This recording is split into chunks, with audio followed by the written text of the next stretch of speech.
Chapter 2. The Red-Headed League. I had called upon my friend, Mr. Sherlock Holmes, one day in the autumn of last year and found him in deep conversation with a very stout, florid-faced, elderly gentleman with fiery red hair.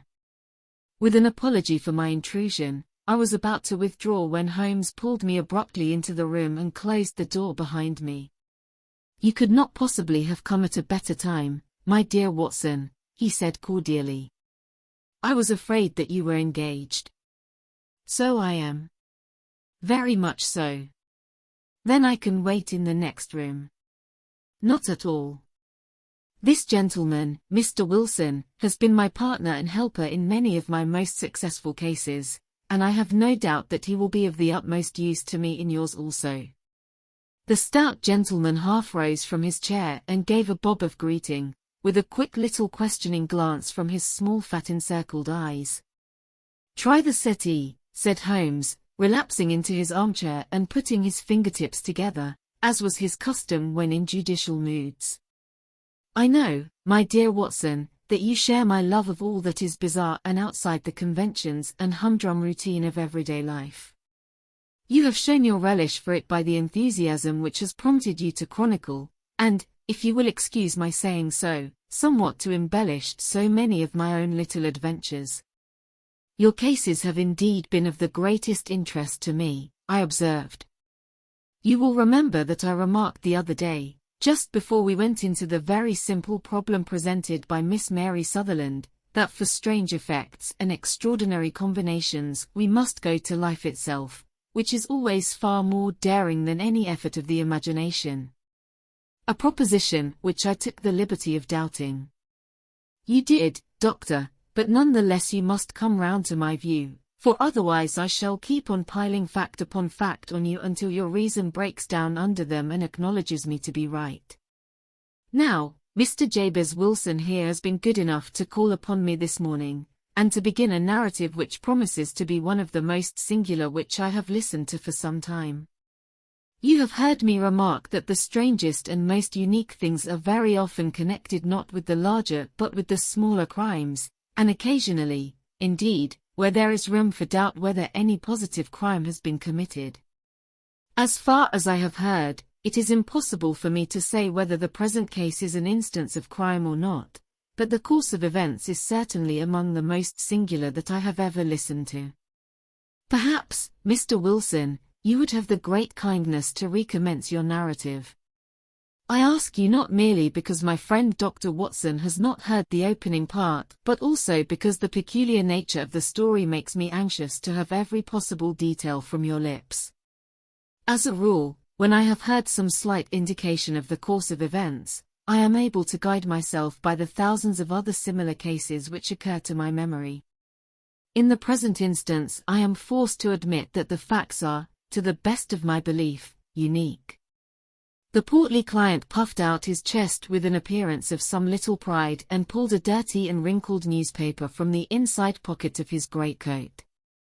As he glanced down the advertisement column, with his head thrust forward and the paper flattened out upon his knee, I took a good look at the man and endeavored, after the fashion of my companion, to read the indications which might be presented by his dress or appearance. I did not gain very much, however, by my inspection. Our visitor bore every mark of being an average commonplace British tradesman, obese, pompous, and slow. He wore rather baggy grey shepherd's check trousers, a not overclean black frock coat, unbuttoned in the front, and a drab waistcoat with a heavy brassy Albert chain, and a square pierced bit of metal dangling down as an ornament. A frayed top hat and a faded brown overcoat with a wrinkled velvet collar lay upon a chair beside him. Altogether, look as I would, there was nothing remarkable about the man save his blazing red head, and the expression of extreme chagrin and discontent upon his features. Sherlock Holmes' quick eye took in my occupation, and he shook his head with a smile as he noticed my questioning glances. Beyond the obvious facts that he has at some time done manual labor, that he takes snuff, that he is a Freemason, that he has been in China, and that he has done a considerable amount of writing lately, I can deduce nothing else. Mr. Jabez Wilson started up in his chair, with his forefinger upon the paper, but his eyes upon my companion. "How, in the name of good fortune, did you know all that, Mr. Holmes?" he asked. "How did you know, for example, that I did manual labor?" "It's as true as gospel, for I began as a ship's carpenter." "Your hands, my dear sir. Your right hand is quite a size larger than your left. You have worked with it, and the muscles are more developed." "Well, the snuff, then, and the Freemasonry?" "I won't insult your intelligence by telling you how I read that, especially as, rather against the strict rules of your order, you use an arc and compass breastpin." "Ah, of course, I forgot that. But the writing? What else can be indicated by that right cuff so very shiny for 5 inches, and the left one with the smooth patch near the elbow where you rest it upon the desk?" "Well, but China?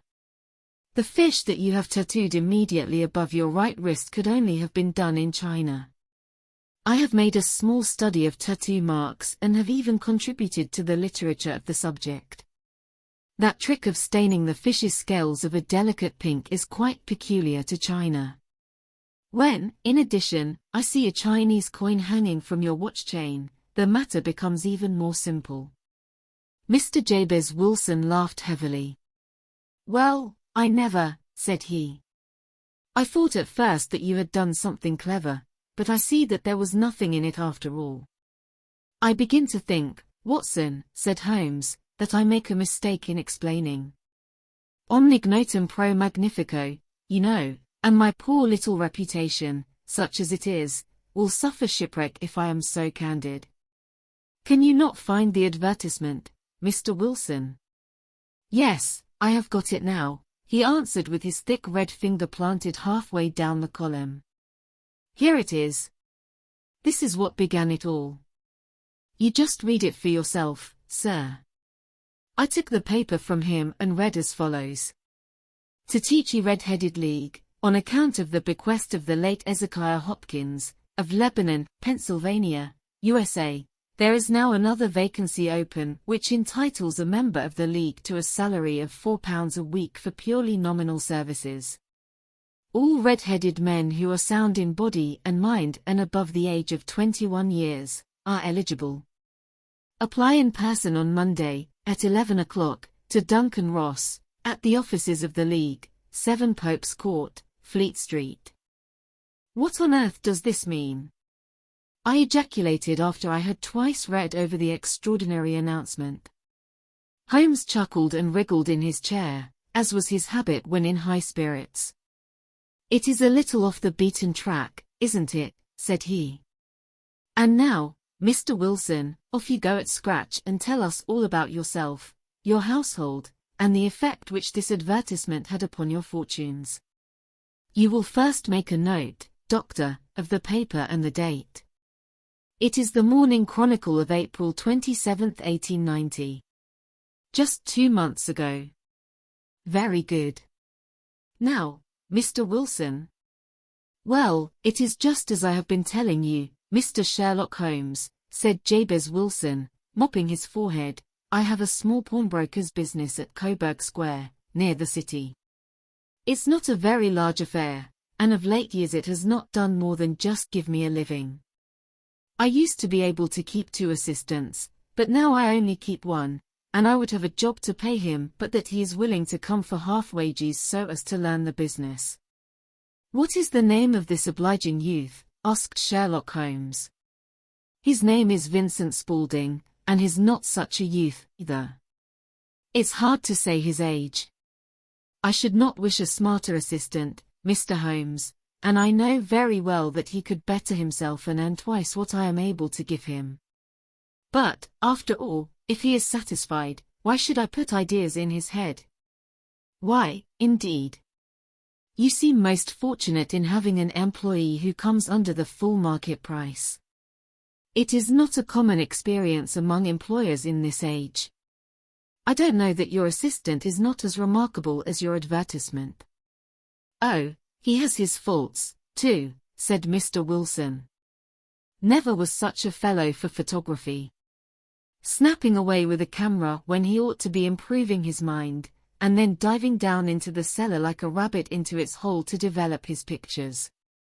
That is his main fault, but on the whole he's a good worker. There's no vice in him. He is still with you, I presume? Yes, sir.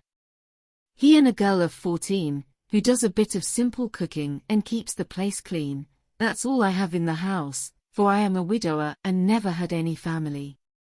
We live very quietly, sir, the three of us, and we keep a roof over our heads and pay our debts, if we do nothing more. The first thing that put us out was that advertisement. Spaulding, he came down into the office just this day 8 weeks, with this very paper in his hand, and he says, "I wish to the Lord, Mr. Wilson, that I was a red-headed man." "Why that?" I asks. "Why," says he, "here's another vacancy on the League of the Red-Headed Men. It's worth quite a little fortune to any man who gets it, and I understand that there are more vacancies than there are men, so that the trustees are at their wits' end what to do with the money. If my hair would only change color, here's a nice little crib all ready for me to step into." "Why, what is it, then?" I asked. "You see, Mr. Holmes, I am a very stay-at-home man, and as my business came to me instead of my having to go to it, I was often weeks on end without putting my foot over the doormat. In that way I didn't know much of what was going on outside, and I was always glad of a bit of news." "Have you never heard of the League of the Red-Headed Men?" he asked with his eyes open. "Never." "Why, I wonder at that, for you are eligible yourself for one of the vacancies." "And what are they worth?" I asked. "Oh, merely a couple of hundred a year, but the work is slight, and it need not interfere very much with one's other occupations." Well, you can easily think that that made me prick up my ears, for the business has not been over good for some years, and an extra couple of hundred would have been very handy. "Tell me all about it," said I. "Well," said he, showing me the advertisement, "you can see for yourself that the League has a vacancy, and there is the address where you should apply for particulars. As far as I can make out, the League was founded by an American millionaire, Ezekiah Hopkins, who was very peculiar in his ways. He was himself red-headed, and he had a great sympathy for all red-headed men, so, when he died, it was found that he had left his enormous fortune in the hands of trustees, with instructions to apply the interest to the providing of easy berths to men whose hair is of that color. From all I hear it is splendid pay and very little to do." "But," said I, "there would be millions of red-headed men who would apply." "Not so many as you might think," he answered. "You see, it is really confined to Londoners, and to grown men. This American had started from London when he was young, and he wanted to do the old town a good turn. Then, again, I have heard it is no use your applying if your hair is light red, or dark red, or anything but real bright, blazing, fiery red. Now, if you cared to apply, Mr. Wilson, you would just walk in, but perhaps it would hardly be worth your while to put yourself out of the way for the sake of a few £100. Now, it is a fact, gentlemen, as you may see for yourselves, that my hair is of a very full and rich tint, so that it seemed to me that if there was to be any competition in the matter I stood as good a chance as any man that I had ever met.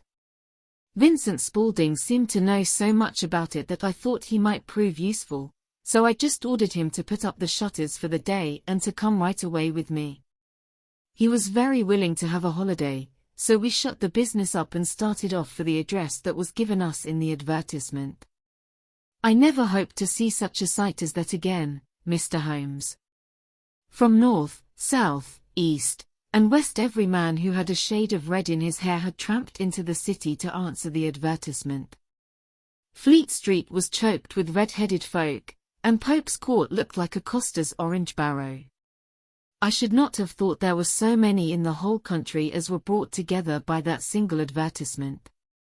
Every shade of colour they were: straw, lemon, orange, brick, Irish setter, liver, clay. But, as Spaulding said, there were not many who had the real vivid flame-colored tint. When I saw how many were waiting, I would have given it up in despair, but Spaulding would not hear of it. How he did it I could not imagine, but he pushed and pulled and butted until he got me through the crowd, and right up to the steps which led to the office. There was a double stream upon the stair, some going up in hope, and some coming back dejected, but we wedged in as well as we could and soon found ourselves in the office. "Your experience has been a most entertaining one," remarked Holmes as his client paused and refreshed his memory with a huge pinch of snuff.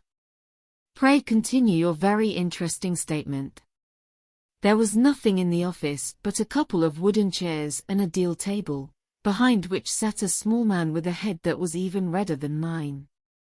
He said a few words to each candidate as he came up, and then he always managed to find some fault in them which would disqualify them. Getting a vacancy did not seem to be such a very easy matter, after all. However, when our turn came, the little man was much more favorable to me than to any of the others, and he closed the door as we entered, so that he might have a private word with us. "This is Mr. Jabez Wilson," said my assistant, "and he is willing to fill a vacancy in the League." "And he is admirably suited for it," the other answered. "He has every requirement. I cannot recall when I have seen anything so fine." He took a step backward, cocked his head on one side, and gazed at my hair until I felt quite bashful. Then suddenly he plunged forward, wrung my hand, and congratulated me warmly on my success. "It would be injustice to hesitate," said he. "You will, however, I am sure, excuse me for taking an obvious precaution." With that he seized my hair in both his hands, and tugged until I yelled with the pain. "There is water in your eyes," said he as he released me. "I perceive that all is as it should be. But we have to be careful, for we have twice been deceived by wigs and once by paint. I could tell you tales of cobbler's wax which would disgust you with human nature." He stepped over to the window and shouted through it at the top of his voice that the vacancy was filled. A groan of disappointment came up from below, and the folk all trooped away in different directions until there was not a redhead to be seen except my own and that of the manager. "My name," said he, "is Mr. Duncan Ross, and I am myself one of the pensioners upon the fund left by our noble benefactor. Are you a married man, Mr. Wilson? Have you a family?" I answered that I had not. His face fell immediately. "Dear me," he said gravely, "that is very serious indeed. I am sorry to hear you say that. The fund was, of course, for the propagation and spread of the redheads as well as for their maintenance. It is exceedingly unfortunate that you should be a bachelor." My face lengthened at this, Mr. Holmes, for I thought that I was not to have the vacancy after all, but after thinking it over for a few minutes he said that it would be all right. "In the case of another," said he, "the objection might be fatal, but we must stretch a point in favor of a man with such a head of hair as yours. When shall you be able to enter upon your new duties?" "Well, it is a little awkward, for I have a business already," said I. "Oh, never mind about that, Mr. Wilson," said Vincent Spaulding. "I should be able to look after that for you." "What would be the hours?" I asked. 10 to 2. Now a pawnbroker's business is mostly done of an evening, Mr. Holmes, especially Thursday and Friday evening, which is just before payday, so it would suit me very well to earn a little in the mornings. Besides, I knew that my assistant was a good man, and that he would see to anything that turned up. "That would suit me very well," said I, "and the pay?" "Is £4 a week." "And the work?" "Is purely nominal." "What do you call purely nominal?" "Well, you have to be in the office, or at least in the building, the whole time. If you leave, you forfeit your whole position forever. The will is very clear upon that point. You don't comply with the conditions if you budge from the office during that time." "It's only 4 hours a day, and I should not think of leaving," said I. No excuse will avail, said Mr. Duncan Ross, neither sickness nor business nor anything else. There you must stay, or you lose your billet. And the work is to copy out the Encyclopedia Britannica. There is the first volume of it in that press. You must find your own ink, pens, and blotting paper, but we provide this table and chair. Will you be ready tomorrow? Certainly, I answered. Then, goodbye, Mr. Jabez Wilson, and let me congratulate you once more on the important position which you have been fortunate enough to gain. He bowed me out of the room and I went home with my assistant, hardly knowing what to say or do. I was so pleased at my own good fortune. Well, I thought over the matter all day, and by evening I was in low spirits again, for I had quite persuaded myself that the whole affair must be some great hoax or fraud, though what its object might be I could not imagine. It seemed altogether past belief that anyone could make such a will, or that they would pay such a sum for doing anything so simple as copying out the Encyclopedia Britannica. Vincent Spaulding did what he could to cheer me up, but by bedtime I had reasoned myself out of the whole thing. However, in the morning I determined to have a look at it anyhow, so I bought a penny bottle of ink, and with a quill pen, and 7 sheets of foolscap paper, I started off for Pope's Court. Well, to my surprise and delight, everything was as right as possible. The table was set out ready for me, and Mr. Duncan Ross was there to see that I got fairly to work. He started me off upon the letter A, and then he left me, but he would drop in from time to time to see that all was right with me. At 2 o'clock he bade me good day, complimented me upon the amount that I had written, and locked the door of the office after me. This went on day after day, Mr. Holmes, and on Saturday the manager came in and planked down 4 golden sovereigns for my week's work. It was the same next week, and the same the week after. Every morning I was there at 10, and every afternoon I left at 2. By degrees Mr. Duncan Ross took to coming in only once of a morning, and then, after a time, he did not come in at all. Still, of course, I never dared to leave the room for an instant, for I was not sure when he might come, and the billet was such a good one, and suited me so well, that I would not risk the loss of it. 8 weeks passed away like this, and I had written about abbots and archery and armor and architecture and Attica, and hoped with diligence that I might get on to the BS before very long. It cost me something in foolscap, and I had pretty nearly filled a shelf with my writings. And then suddenly the whole business came to an end. To an end? Yes, sir. And no later than this morning. I went to my work as usual at 10 o'clock, but the door was shut and locked, with a little square of cardboard hammered onto the middle of the panel with a tack. Here it is, and you can read for yourself.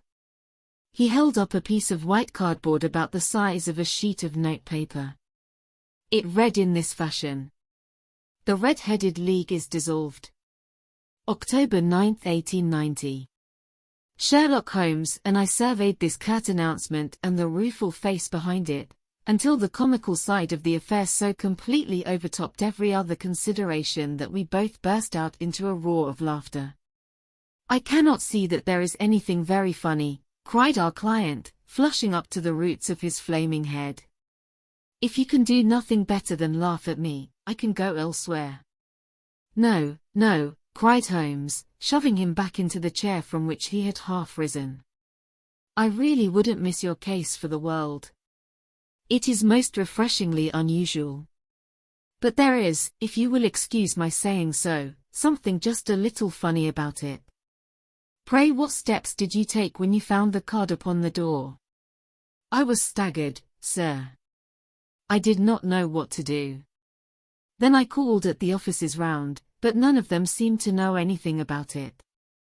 Finally, I went to the landlord, who is an accountant living on the ground floor, and I asked him if he could tell me what had become of the Red-Headed League. He said that he had never heard of any such body. Then I asked him who Mr. Duncan Ross was. He answered that the name was new to him. Well, said I, the gentleman at number 4. What, the red-headed man? Yes. Oh, said he, his name was William Morris. He was a solicitor and was using my room as a temporary convenience until his new premises were ready. He moved out yesterday. Where could I find him? Oh, at his new offices. He did tell me the address. Yes, 17 King Edward Street, near St. Paul's. I started off, Mr. Holmes, but when I got to that address it was a manufactory of artificial kneecaps, and no one in it had ever heard of either Mr. William Morris or Mr. Duncan Ross. And what did you do then? Asked Holmes. I went home to Saxe-Coburg Square, and I took the advice of my assistant. But he could not help me in any way. He could only say that if I waited I should hear by post. But that was not quite good enough, Mr. Holmes. I did not wish to lose such a place without a struggle, so, as I had heard that you were good enough to give advice to poor folk who were in need of it, I came right away to you. And you did very wisely, said Holmes. Your case is an exceedingly remarkable one, and I shall be happy to look into it. From what you have told me, I think that it is possible that graver issues hang from it than might at first sight appear. Grave enough, said Mr. Jabez Wilson. Why, I have lost £4 a week. As far as you are personally concerned, remarked Holmes, I do not see that you have any grievance against this extraordinary league. On the contrary, you are, as I understand, richer by some £30, to say nothing of the minute knowledge which you have gained on every subject which comes under the letter A. You have lost nothing by them. No, sir. But I want to find out about them, and who they are, and what their object was in playing this prank, if it was a prank, upon me. It was a pretty expensive joke for them, for it cost them £32. We shall endeavour to clear up these points for you. And, first, 1 or 2 questions, Mr. Wilson.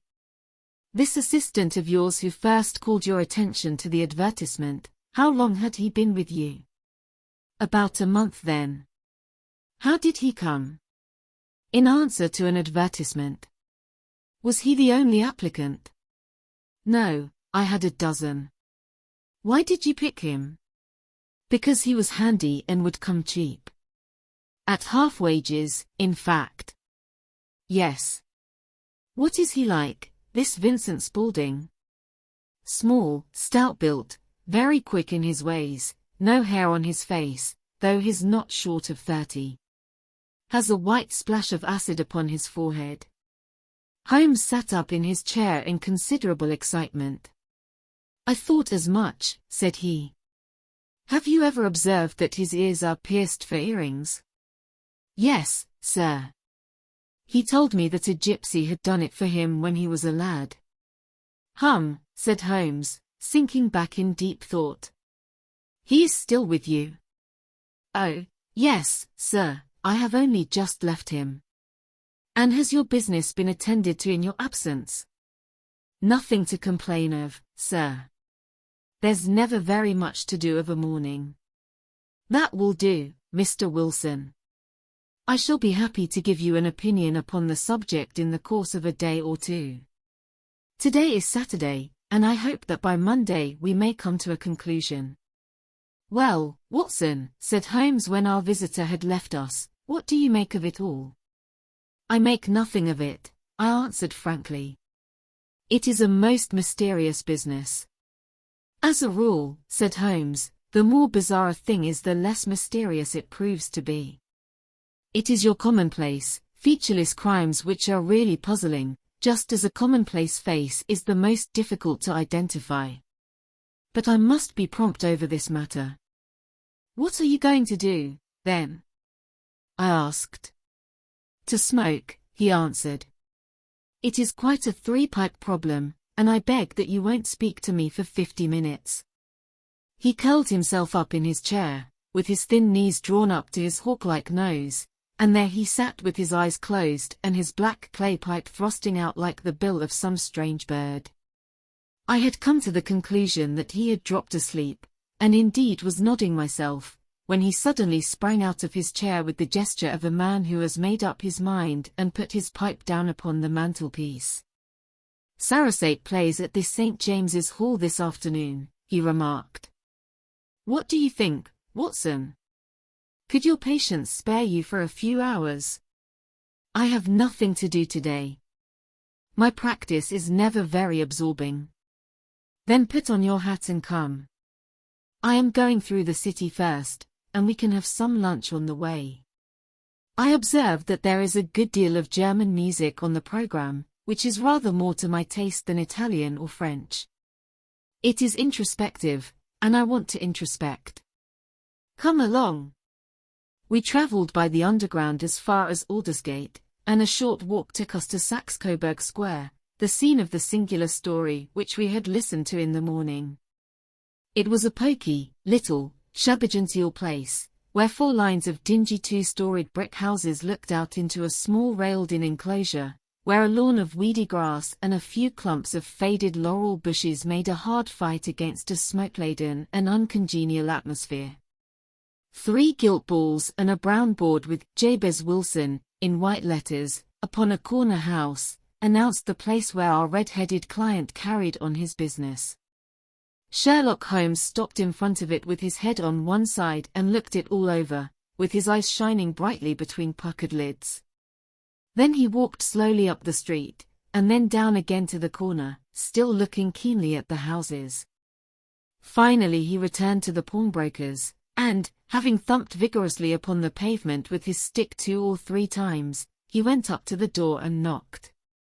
It was instantly opened by a bright-looking, clean-shaven young fellow, who asked him to step in. "Thank you," said Holmes, "I only wished to ask you how you would go from here to the Strand." "3rd right, 4th left," answered the assistant promptly, closing the door. "Smart fellow, that," observed Holmes as we walked away. "He is, in my judgment, the 4th smartest man in London, and for daring I am not sure that he has not a claim to be 3rd. I have known something of him before." "Evidently," said I, "Mr. Wilson's assistant counts for a good deal in this mystery of the Red-Headed League. I am sure that you inquired your way merely in order that you might see him." "Not him." "What then?" "The knees of his trousers." "And what did you see?" "What I expected to see." "Why did you beat the pavement?" "My dear doctor, this is a time for observation, not for talk. We are spies in an enemy's country. We know something of Saxe-Coburg Square. Let us now explore the parts which lie behind it." The road in which we found ourselves as we turned round the corner from the retired Saxe-Coburg Square presented as great a contrast to it as the front of a picture does to the back.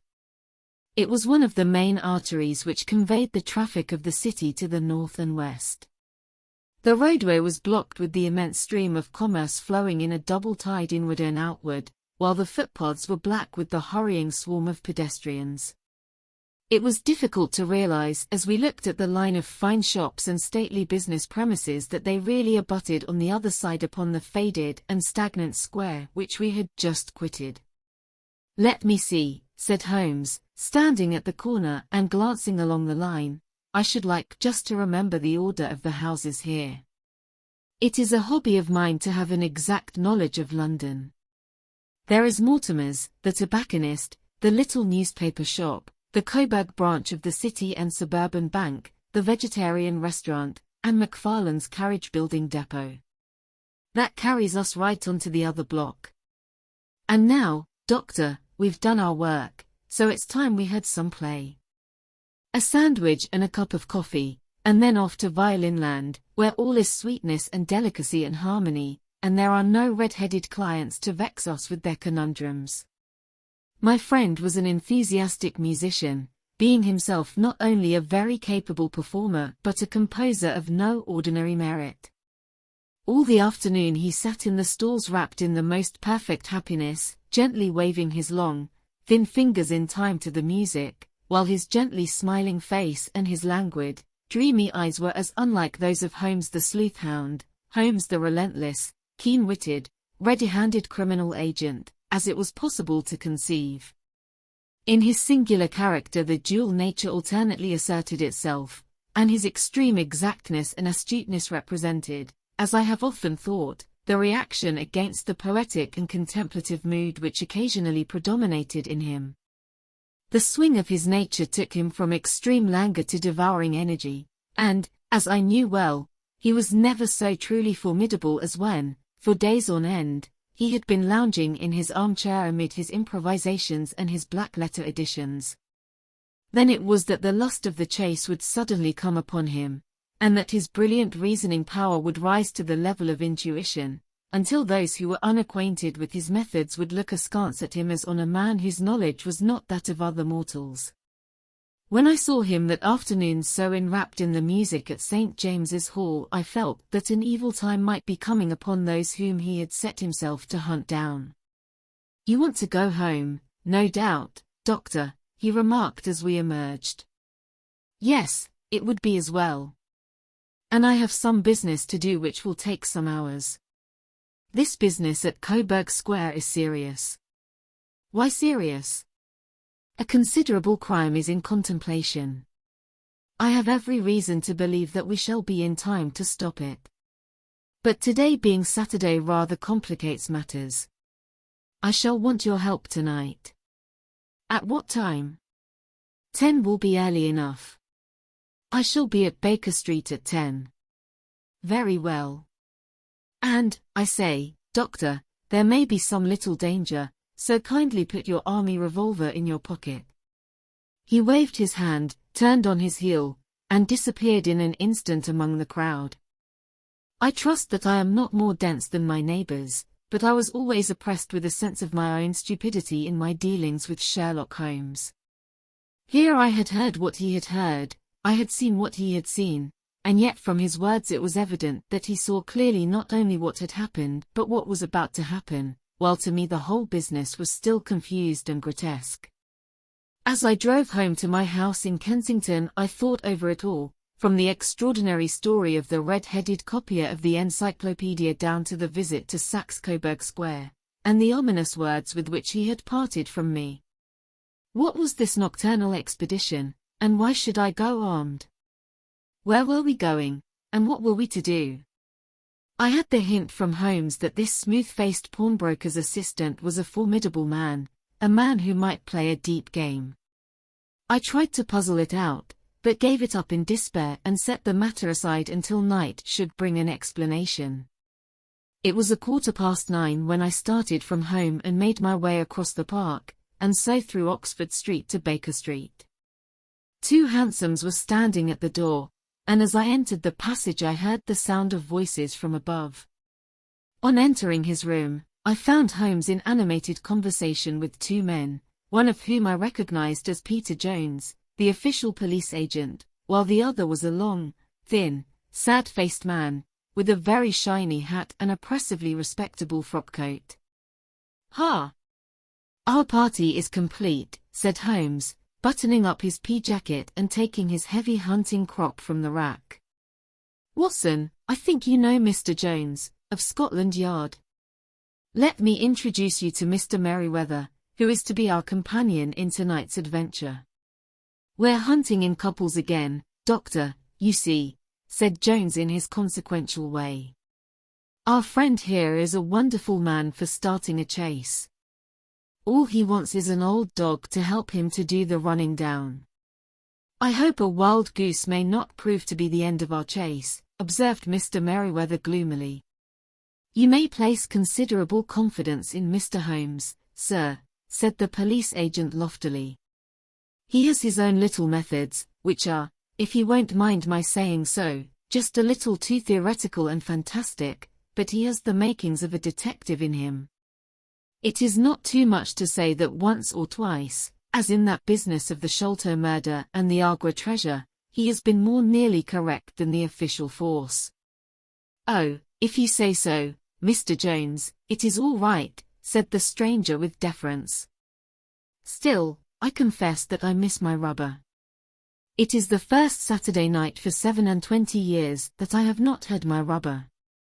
"I think you will find," said Sherlock Holmes, that you will play for a higher stake tonight than you have ever done yet, and that the play will be more exciting. For you, Mr. Merryweather, the stake will be some £30,000, and for you, Jones, it will be the man upon whom you wish to lay your hands. John Clay, the murderer, thief, smasher, and forger. He's a young man, Mr. Merryweather, but he is at the head of his profession, and I would rather have my bracelets on him than on any criminal in London. He's a remarkable man, is young John Clay. His grandfather was a royal duke, and he himself has been to Eton and Oxford. His brain is as cunning as his fingers, and though we meet signs of him at every turn, we never know where to find the man himself. He'll crack a crib in Scotland one week, and be raising money to build an orphanage in Cornwall the next. I've been on his track for years and have never set eyes on him yet. I hope that I may have the pleasure of introducing you tonight. I've had one or two little turns also with Mr. John Clay, and I agree with you that he is at the head of his profession. It is past 10, however, and quite time that we started. If you two will take the first hansom, Watson and I will follow in the second. Sherlock Holmes was not very communicative during the long drive and lay back in the cab humming the tunes which he had heard in the afternoon. We rattled through an endless labyrinth of gaslit streets until we emerged into Farrington Street. "We are close there now," my friend remarked. "This fellow Merryweather is a bank director, and personally interested in the matter. I thought it as well to have Jones with us also. He is not a bad fellow, though an absolute imbecile in his profession. He has one positive virtue. He is as brave as a bulldog and as tenacious as a lobster if he gets his claws upon anyone. Here we are, and they are waiting for us." We had reached the same crowded thoroughfare in which we had found ourselves in the morning. Our cabs were dismissed, and, following the guidance of Mr. Merryweather, we passed down a narrow passage and through a side door, which he opened for us. Within there was a small corridor, which ended in a very massive iron gate. This also was opened, and led down a flight of winding stone steps, which terminated at another formidable gate. Mr. Merryweather stopped to light a lantern, and then conducted us down a dark, earth-smelling passage, and so, after opening a third door, into a huge vault or cellar, which was piled all round with crates and massive boxes. "You are not very vulnerable from above," Holmes remarked as he held up the lantern and gazed about him. "Nor from below," said Mr. Merryweather, striking his stick upon the flags which lined the floor. "Why, dear me, it sounds quite hollow," he remarked, looking up in surprise. "I must really ask you to be a little more quiet," said Holmes severely. "You have already imperiled the whole success of our expedition.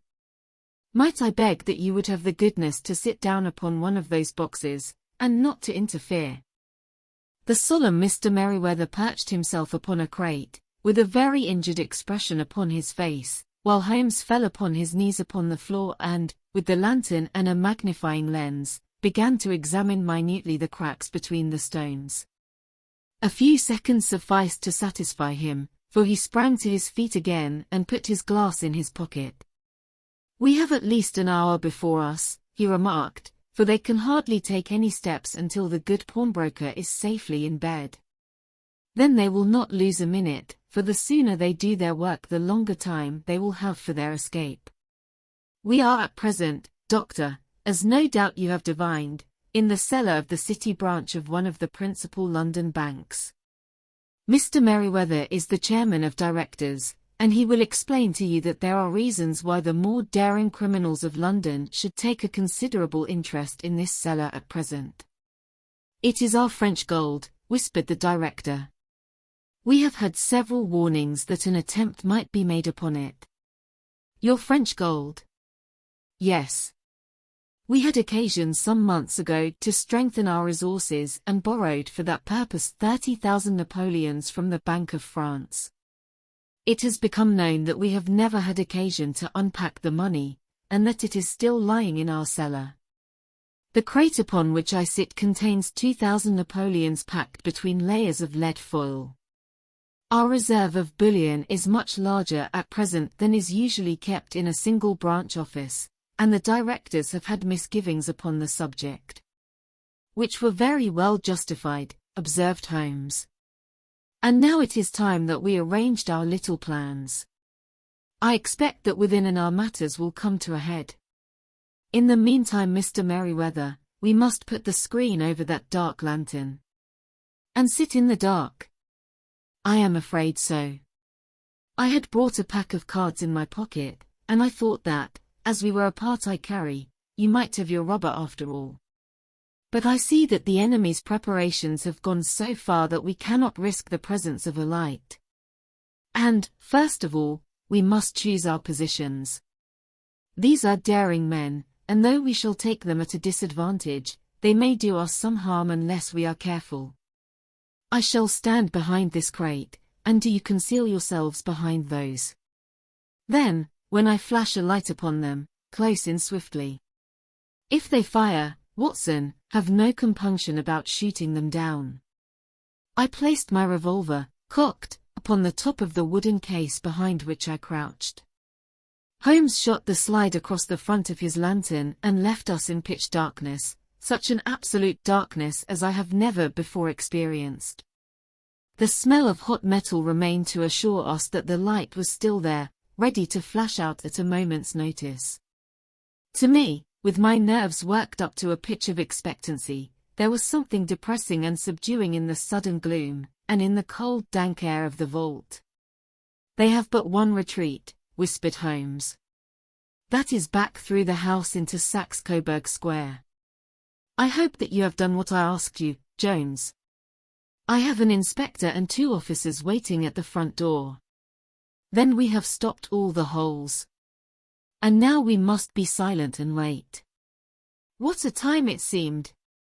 From comparing notes afterwards it was but an hour and a quarter, yet it appeared to me that the night must have almost gone, and the dawn be breaking above us. My limbs were weary and stiff, for I feared to change my position, yet my nerves were worked up to the highest pitch of tension, and my hearing was so acute that I could not only hear the gentle breathing of my companions, but I could distinguish the deeper, heavier in breath of the bulky Jones from the thin, sighing note of the bank director. From my position I could look over the case in the direction of the floor. Suddenly my eyes caught the glint of a light. At first it was but a lurid spark upon the stone pavement. Then it lengthened out until it became a yellow line, and then, without any warning or sound, a gash seemed to open and a hand appeared, a white, almost womanly hand, which felt about in the center of the little area of light. For a minute or more the hand, with its writhing fingers, protruded out of the floor. Then it was withdrawn as suddenly as it appeared, and all was dark again save the single lurid spark which marked a chink between the stones. Its disappearance, however, was but momentary. With a rending, tearing sound, one of the broad, white stones turned over upon its side and left a square, gaping hole, through which streamed the light of a lantern. Over the edge there peeped a clean-cut, boyish face, which looked keenly about it, and then, with a hand on either side of the aperture, drew itself shoulder-high and waist-high, until one knee rested upon the edge. In another instant he stood at the side of the hole and was hauling after him a companion, lithe and small like himself, with a pale face and a shock of very red hair. "It's all clear," he whispered. "Have you the chisel and the bags? Great Scott! Jump, Archie, jump, and I'll swing for it." Sherlock Holmes had sprung out and seized the intruder by the collar. The other dived down the hole, and I heard the sound of rending cloth as Jones clutched at his skirts. The light flashed upon the barrel of a revolver, but Holmes' hunting crop came down on the man's wrist, and the pistol clinked upon the stone floor. "It's no use, John Clay," said Holmes blandly. "You have no chance at all." "So I see," the other answered with the utmost coolness. "I fancy that my pal is all right, though I see you have got his coat-tails. There are 3 men waiting for him at the door, said Holmes. "Oh, indeed. You seem to have done the thing very completely. I must compliment you." "And I you," Holmes answered. "Your red-headed idea was very new and effective." "You'll see your pal again presently," said Jones. "He's quicker at climbing down holes than I am. Just hold out while I fix the derbies." "I beg that you will not touch me with your filthy hands," remarked our prisoner as the handcuffs clattered upon his wrists. "You may not be aware that I have royal blood in my veins. Have the goodness, also, when you address me always to say, sir, and please." "All right," said Jones with a stare and a snigger. "Well, would you please, sir, march upstairs, where we can get a cab to carry your highness to the police station?" "That is better," said John Clay serenely. He made a sweeping bow to the three of us and walked quietly off in the custody of the detective. "Really, Mr. Holmes," said Mr. Merryweather as we followed them from the cellar, "I do not know how the bank can thank you or repay you. There is no doubt that you have detected and defeated in the most complete manner one of the most determined attempts at bank robbery that have ever come within my experience. I have had one or two little scores of my own to settle with Mr. John Clay," said Holmes. "I have been at some small expense over this matter, which I shall expect the bank to refund, but beyond that I am amply repaid by having had an experience which is in many ways unique, and by hearing the very remarkable narrative of the Red-Headed League. You see, Watson," he explained in the early hours of the morning as we sat over a glass of whiskey and soda in Baker Street, "it was perfectly obvious from the first that the only possible object of this rather fantastic business of the advertisement of the League, and the copying of the encyclopedia, must be to get this not overbright pawnbroker out of the way for a number of hours every day. It was a curious way of managing it, but, really, it would be difficult to suggest a better. The method was no doubt suggested to Clay's ingenious mind by the color of his accomplice's hair. The £4 a week was a lure which must draw him, and what was it to them, who were playing for thousands? They put in the advertisement, one rogue has the temporary office, the other rogue incites the man to apply for it, and together they managed to secure his absence every morning in the week. From the time that I heard of the assistant having come for half wages, it was obvious to me that he had some strong motive for securing the situation. But how could you guess what the motive was? Had there been women in the house, I should have suspected a mere vulgar intrigue. That, however, was out of the question. The man's business was a small one, and there was nothing in his house which could account for such elaborate preparations, and such an expenditure as they were at. It must, then, be something out of the house. What could it be? I thought of the assistant's fondness for photography, and his trick of vanishing into the cellar. The cellar! There was the end of this tangled clue. Then I made inquiries as to this mysterious assistant and found that I had to deal with one of the coolest and most daring criminals in London. He was doing something in the cellar, something which took many hours a day for months on end. What could it be, once more? I could think of nothing save that he was running a tunnel to some other building. So far I had got when we went to visit the scene of action. I surprised you by beating upon the pavement with my stick. I was ascertaining whether the cellar stretched out in front or behind. It was not in front. Then I rang the bell, and, as I hoped, the assistant answered it. We have had some skirmishes, but we had never set eyes upon each other before. I hardly looked at his face. His knees were what I wished to see. You must yourself have remarked how worn, wrinkled, and stained they were. They spoke of those hours of borrowing. The only remaining point was what they were borrowing for. I walked round the corner, saw the City and Suburban Bank abutted on our friend's premises, and felt that I had solved my problem. When you drove home after the concert I called upon Scotland Yard and upon the chairman of the bank directors, with the result that you have seen. And how could you tell that they would make their attempt tonight? I asked. Well, when they closed their league offices, that was a sign that they cared no longer about Mr. Jabez Wilson's presence, in other words, that they had completed their tunnel. But it was essential that they should use it soon, as it might be discovered, or the bullion might be removed. Saturday would suit them better than any other day, as it would give them 2 days for their escape. For all these reasons I expected them to come tonight. You reasoned it out beautifully, I exclaimed in unfeigned admiration. It is so long a chain, and yet every link rings true. It saved me from ennui, he answered, yawning. Alas! I already feel it closing in upon me. My life is spent in one long effort to escape from the commonplaces of existence. These little problems help me to do so. And you are a benefactor of the race, said I. He shrugged his shoulders.